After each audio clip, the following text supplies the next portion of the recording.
Today we're diving into what is, without a doubt, one of the most intense rivalries in tech history. We're talking about the AI arms race. We're going to break down how this battle between two absolute giants is sending shockwaves through the entire digital economy, from Wall Street all the way down to the phone in your pocket. And really, this one quote says it all.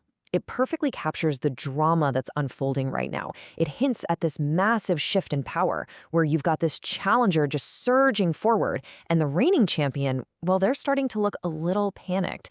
The stakes could not be higher, and it's forcing literally everyone to rethink what the future looks like. All right, so let's break down who we're actually talking about here.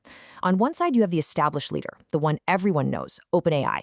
And on the other side, you have the challenger that's been on an absolute tear, Anthropic. Now, at first glance, this might look like a classic David and Goliath story, but it's really more like a battle of two Goliaths. OpenAI, they basically invented this category, right? ChatGPT became a household name overnight.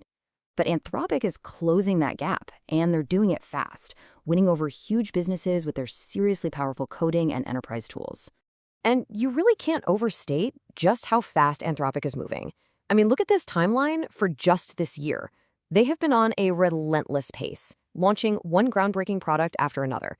From tools that automate business tasks to these new agentic models that can actually perform complex jobs for you, their pace of innovation has just been breathtaking. So what about OpenAI? Well, they're still the king of the consumer space, no doubt about it. But you can see the cracks are starting to show. They went from owning 100% of the market they created to a projection of about 75% next year. Now, to be fair, the whole pie is getting bigger. But this trend tells you one thing. The competition is real and it's catching up. Fast. But here's the thing. This rivalry isn't just about who has the better tech. It's not about who has the fanciest algorithm. It's really about two totally different strategies, two completely different game plans for how to conquer the market. As you're about to see, they're not even playing on the same field right now. OpenAI's playbook? It's pretty clear. Win the consumer.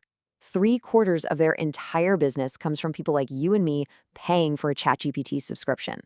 They're trying to be the Netflix or the Spotify of AI, focused on building this massive, direct-to-consumer brand that everybody knows and uses. But then you've got Anthropic, and they're playing a completely different sport. Their model is almost the exact opposite of OpenAI's. A staggering 90% of their business comes from big enterprise deals and from selling their API to other companies. They don't care as much about you knowing their name. They want to be the engine that runs inside the world's biggest businesses. So here's the takeaway, and this is really important. One is fighting for your $10 a month. The other is fighting for multi-million-dollar contracts from Fortune 500 companies. For now, they aren't really punching each other directly, but it's this massive difference in strategy that's causing chaos everywhere else. And all that chaos, well, that brings us to what's happening on Wall Street. This AI arms race isn't just some friendly competition. It's triggering a full-blown panic, leading to this phenomenon that some are calling the SaaS Apocalypse. So what on earth is the SaaS Apocalypse? Well, it's the dawning realization hitting investors that if a powerful AI can write code and build applications pretty much on command, the value of all these traditional software companies could just plummet. Their entire business model is suddenly at risk. And this is the absolutely terrifying question at the heart of the panic. Seriously, think about it. If you can just ask an AI to build you a custom marketing tool or an HR system in a few minutes, why would you pay thousands of dollars a month for a pre-built one? This question is forcing a complete reevaluation of the entire tech industry. And look, this isn't some far-off theory. It is happening in real time. You can see it right here in the data. The valuation multiples for these software companies have been nearly cut in half.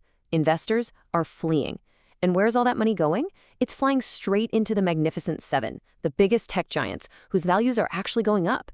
It's a massive flight to what they see as safety and durability. So all this panic in the market really forces us to ask a much bigger, more fundamental question. In this new era of AI, what actually protects a business from getting wiped out? What is a real, durable business moat? That protective barrier that keeps a company safe.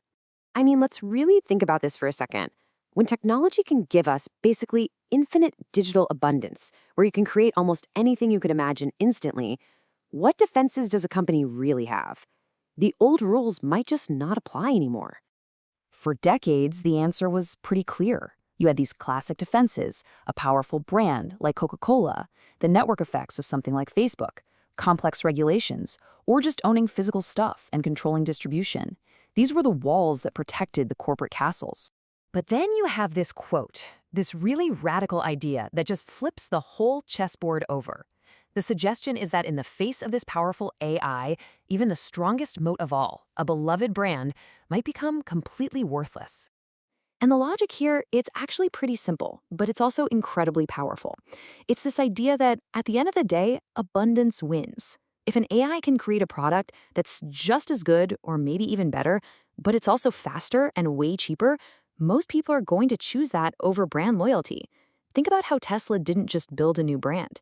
They built a product that was just fundamentally better and often better priced. Okay, so we've talked about the corporate battles, the Wall Street panic, big picture stuff, but what does any of this actually mean for you? Let's bring this down to a personal level and look at how this whole AI revolution is probably going to change your daily life. Right now, it looks like we're heading towards one of two futures for how you're going to use AI. The first is the subscription model, right? You pay a monthly fee, you get this incredibly powerful personal assistant. The other vision is the one Google basically perfected. The service is totally free, but it's supported by super personalized ads. The jury is still very much out on which one is going to win. Okay, but here's where things start to feel like straight-up science fiction. There's this new concept emerging called strangulation as a service. I know, it's an aggressive name, but the idea itself is actually pretty elegant.